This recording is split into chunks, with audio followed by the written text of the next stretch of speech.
Women have it easy, just say you're going through menopause and you can take a break from work and chores. I couldn't hide my intense anger at my husband Matthew's words. The changes that started appearing in my body after I turned 50 were undeniable. It was 2 years ago when I was diagnosed with menopause, but these 2 years have been filled with suffering from various symptoms like dizziness, palpitations, and hot flashes. Even though I'm receiving treatment at the hospital, it's only easing the symptoms, not curing them. Despite living in the same house and seeing my condition, Matthew has never tried to understand my illness. Dizziness, easily tired, back pain, everyone gets that when they get older, and you calling it menopause or whatever, taking off work and just sleeping all day at home, well, I'm jealous. Matthew hurled these words at me. Unable to even stand up due to my dizziness, my decision to take a leave of absence, advised by the doctor, is seen as taking advantage of a trivial illness. Matthew has repeatedly hurled insults and sarcasm at my illness that shows no signs of healing. But this day was different. Matthew looked down at me, listened, and laughed nastily. If you have the time to show up how hard your illness is, why don't you at least do the housework a wife should do? I am Sarah, 52 years old. I live with my husband Matthew, who is 3 years older than me. Matthew and I met through a common acquaintance in our late 20s and immediately hit it off. We continued to date smoothly and got married in our early 30s. We had occasional minor fights, but Matthew was kind, and we managed to live a peaceful life while working hard at our jobs. We don't have children, but I believe we've always been supportive and close as a couple. However, a significant change appeared in our marriage a few years ago. I continued to work as a full-time employee even after marriage. Currently, I'm on a leave of absence. The reason is for health. More specifically, I started experiencing symptoms of menopause in my late 40s, which made me prone to falling ill. Initially, it was mainly irregular menstrual cycles and sudden feelings of heat and fatigue. As time passed, the symptoms worsened, with severe palpitations and sleepless nights. Gradually, I began to feel irritable and depressed for no apparent reason, affecting my mental health.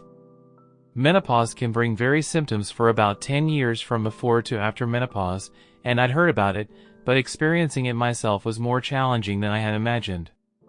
My symptoms were particularly severe, and despite the advice of my family, the condition didn't improve even after visiting the hospital. The doctor said that there is no specific cure for menopause, and symptomatic treatment is the primary approach. So, I've been using prescribed medication and herbal remedies tailored to my severe symptoms, but there's no cure. It became difficult to continue working, so I decided to take a leave of absence when I turned 50, 2 years ago. My company's leave policy is up to 3 years, and soon I will have to decide whether to return to work or retire. I don't want to quit my job, but there's no sign of my symptoms subsiding, and I feel frustrated about possibly having to consider retirement. However, if I end up quitting, I have no idea what Matthew would say. Initially, when I started suffering from menopause, Matthew was concerned and attentive.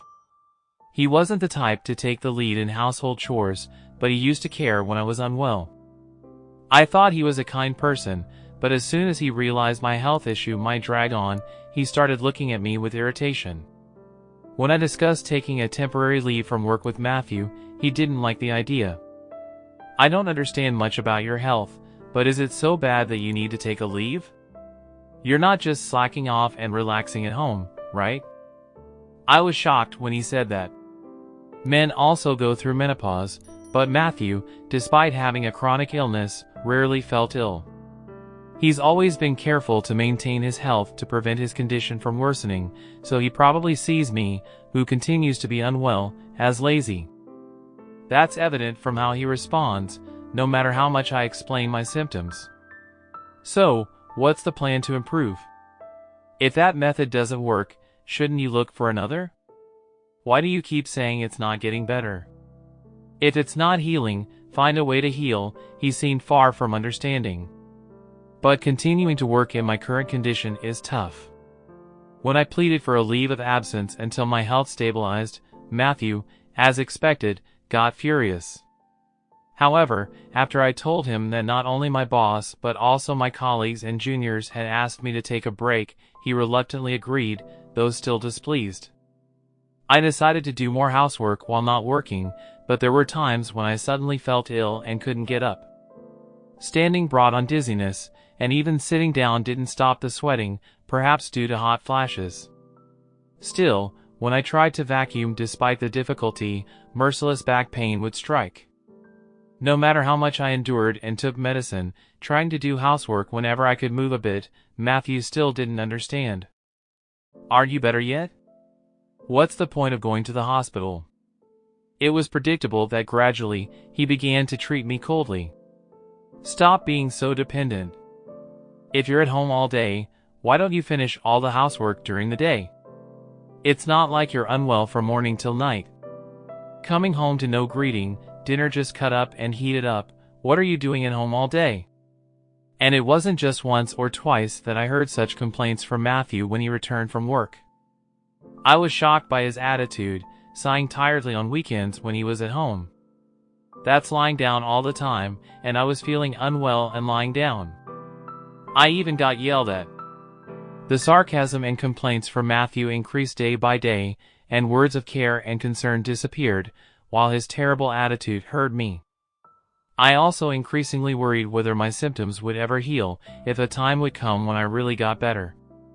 However, fortunately, my mother-in-law Cassie and sister-in-law Emma, who lived in the same town, understood my condition and sometimes gave me advice, which was very helpful. Cassie is over 80 but still robust and lively, speaking clearly and energetically. Her husband has passed away, and she lives with Emma and her husband. Cassie and Emma were the ones who advised me to go to the hospital and were the first to suggest taking a leave if it got too bad. I'm truly grateful to them, as both my parents have passed away, and they're the ones who care about my menopausal symptoms. One day, we were going to have a dinner party at our house next weekend for Mom's birthday, Matthew said. And in Matthew's family, it's tradition once a childhood I have a big dinner party for family birthdays. Since marrying Matthew, I've participated every year. Depending on the year, we either went out for dinner or had a party at the in-laws' house, but this year, Cassie's birthday celebration was to be held at our place. Of course, that meant I was in charge of the meal. On the day, Cassie and Emma were supposed to come in the evening, and Emma's husband couldn't make it due to work. "Make sure you're in good shape on the day," Matthew said, glaring at me sharply. "I won't tolerate it if it's like last year." I understand I could only nod in front of Matthew's aggressive attitude.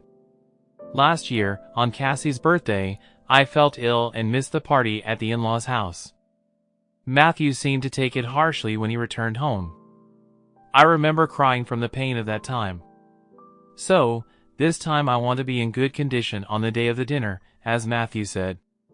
However, if it were a condition that could be controlled just by wanting it, I wouldn't have been suffering for years. Hoping for a day when I felt a little better, I started preparing little by little. Cassie would be turning 85 at her next birthday. Wanting to show my gratitude for all she has done, I was about to pour my soul into preparing dinner for everyone. With the in-laws coming over, there was a lot to do, besides preparing the meal. Matthew has a bit of a show-off side, so he wouldn't be satisfied unless the entire house was clean from corner to corner. I cleaned the house meticulously over several days, consulting my physical condition. Matthew didn't help with the housework at all, just relaxing in the living room, but I was used to it.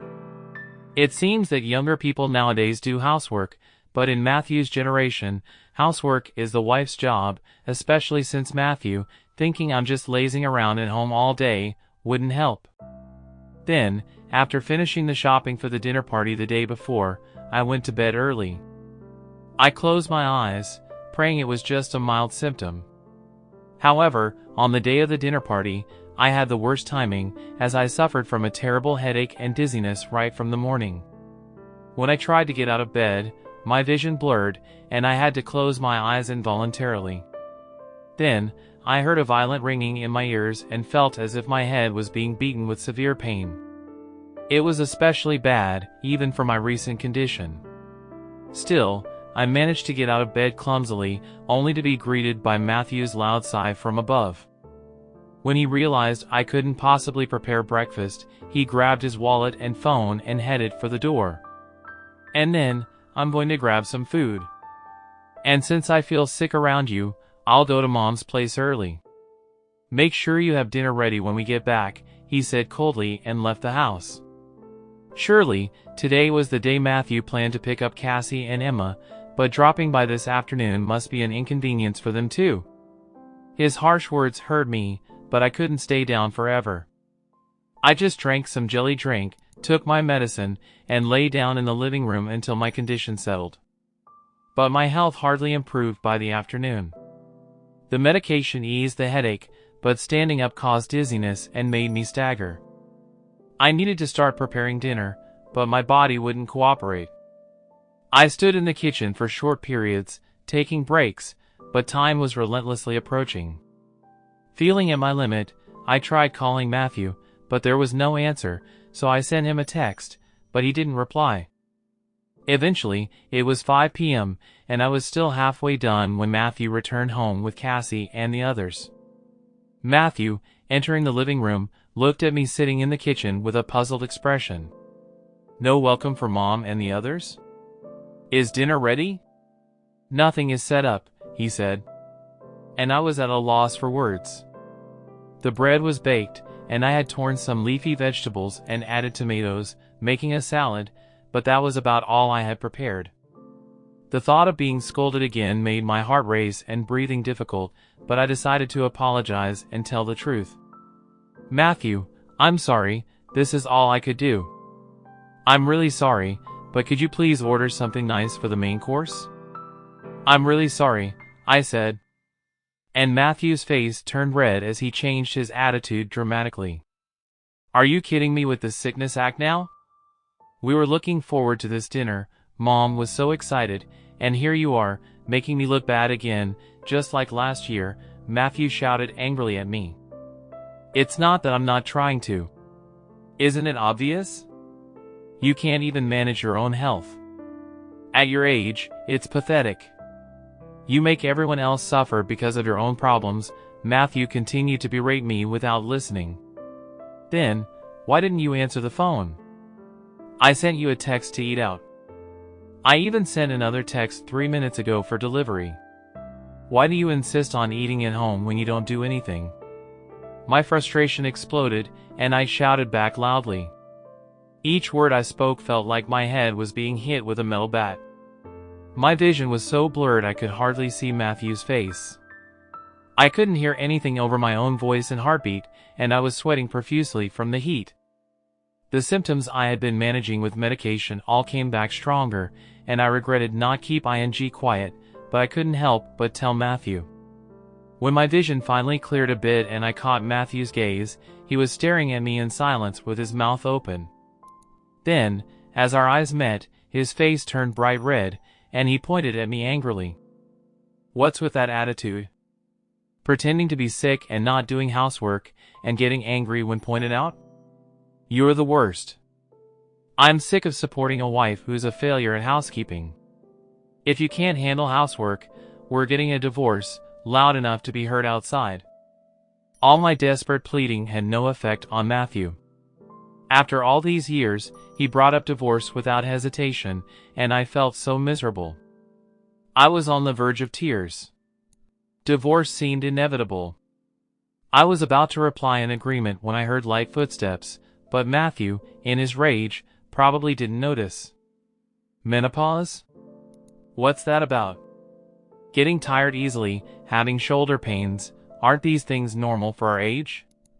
Dizziness and headaches can't be that bad, even with medication. You just want to lie in bed all day, don't you? Matthew spat his words at me before someone tapped him on the shoulder from behind. It was Emma, my sister-in-law, with an anger I've never seen before. Emma raised her right hand the moment Matthew turned around and struck his cheek with a forceful slap. Matthew, hit by a right straight punch that was hard to believe came from a 56-year-old woman, fell to the floor, looking up at Emma with a face that couldn't comprehend what had just happened. "Sis, what the heck are you doing?" Matthew, rubbing his cheek in confusion, was met with Emma's sharp gaze. Then she said, "And what about you? What's with the attitude? Have you been treating Sarah like this for years? Deciding the severity of someone's illness without being a doctor, verbally abusing your wife? You should be ashamed," Emma shouted furiously. "Matthew, who tries to show a good face in front of the family, doesn't treat me harshly even when he was despising me with disdainful eyes as I suffered from dizziness.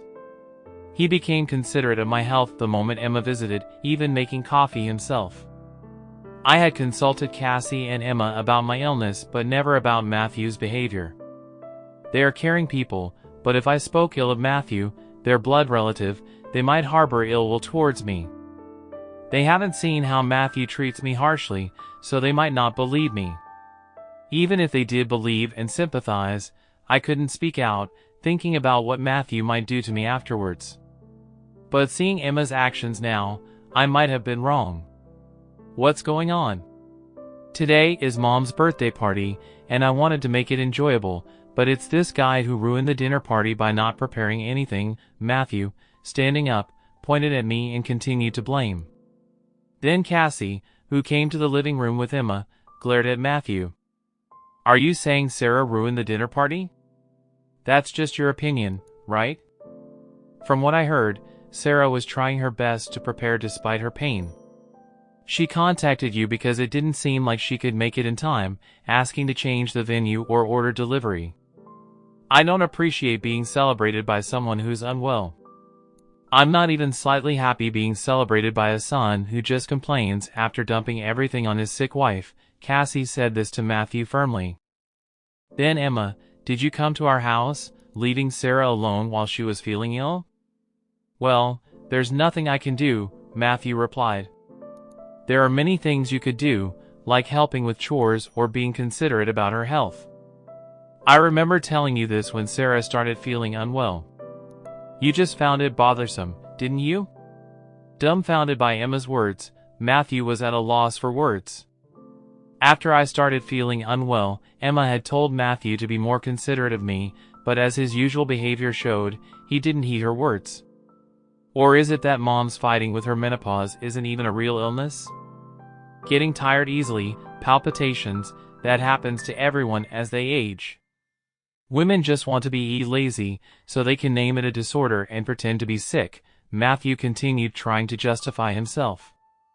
Emma sighed and began to explain, "Matthew, you might not know, but I too suffered from severe menopause symptoms. It's only recently settled down, but it was so bad I quit my job 10 years ago." "Are you really saying a disease that made me quit my job isn't a real illness?" Hearing Emma's words, Matthew sat, frozen in shock. When I first started showing symptoms of menopause, I talked to Emma and learned that she had suffered from menopausal disorders around the same age as me and eventually had to resign from her job after a temporary leave. She didn't want to quit, but as there was no sign of recovery, she decided to put her health first after consulting with her family. Emma had quit her job around 50, but I didn't know the reason until she told me herself. Come to think of it, I hadn't met Emma around that time. We basically communicated via text, and she couldn't meet due to her poor health. It was really tough back then. I thought it would never get better, but Stanley told me to quit my job and take a rest, Emma said. Stanley is Emma's husband. He's 5 years younger than Emma, and his job has irregular hours and night shifts, so he couldn't make it to the dinner. Though we don't meet often, I remember him as a kind man who always cares about my health.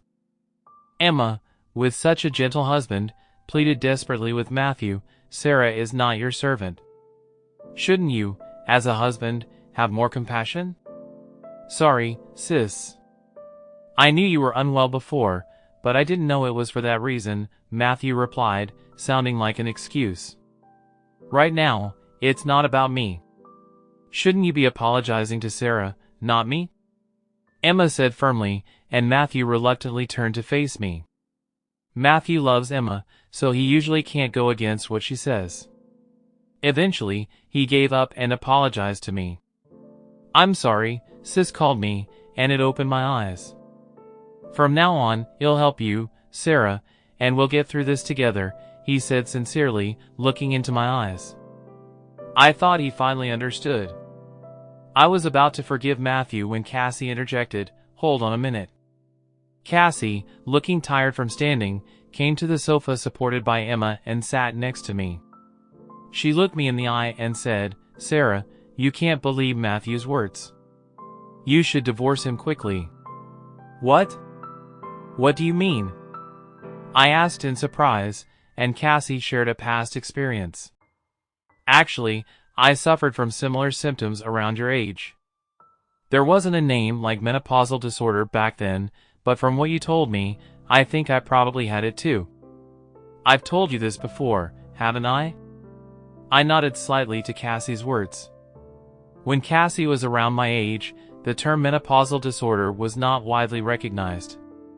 There were no medications, and it was hard to get understanding from others.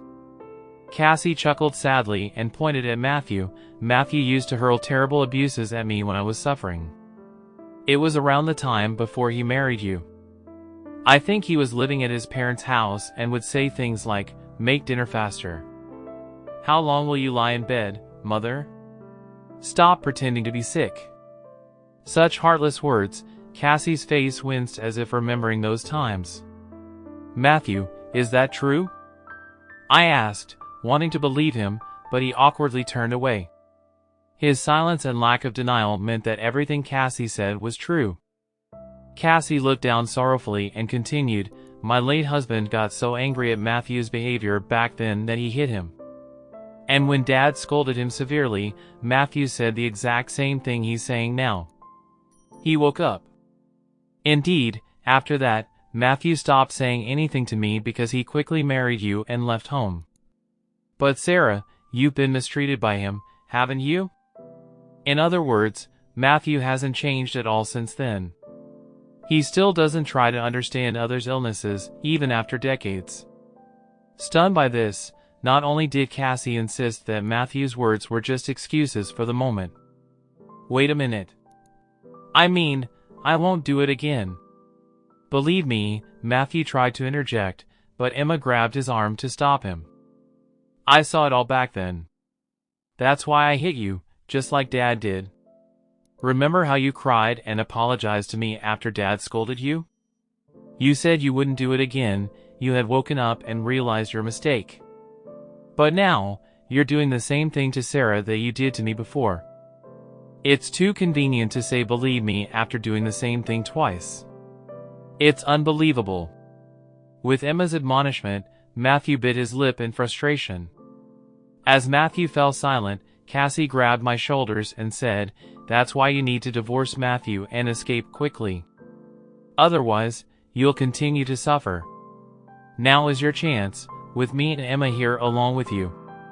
He'll never admit his faults. He might even get angry for embarrassing him in front of his parents." Her eyes were filled with determination. It was sad to hear such words from a mother. The thought of divorce at this age was daunting, but after hearing Cassie's story, I felt like I couldn't continue with Matthew.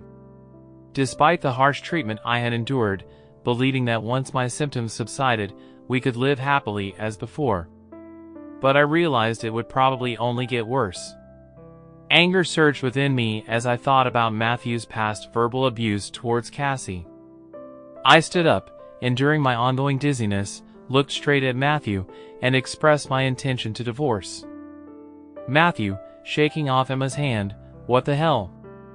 Are you all treating me as the bad guy?" Everyone in the room looked at Matthew with cold eyes. Being scorned even by his relatives, Matthew turned red with rage, then said, "Fine, I get it. If you say so, I'll divorce you." And in his anger, he agreed to the divorce. The dinner party was canceled, Cassie and the others went home, and Matthew stayed in a hotel. Our divorce proceeded without any disputes over property division and was finalized smoothly soon after. Separated from Matthew, I focused on recovering my health alone.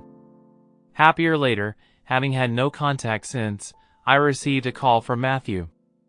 I had moved out, rented an apartment, and lived alone, regularly visiting the hospital. I was feeling less stressed and healthier, but Matthew's call gave me a bad feeling. As expected, Matthew's call was utterly selfish. He had a chronic illness that worsened after our divorce and living alone. However, he always boasted about perfectly managing his health himself and even berated me, claiming I was a lazy person who didn't really want to get better because my symptoms weren't improving. Why is that happening? You can manage your own health perfectly, right? I replied, but I knew the reason. Matthew's idea of self-management was shallow, just choosing balanced meals from what I prepared. He never cooked from scratch because I had planned the menus considering his health.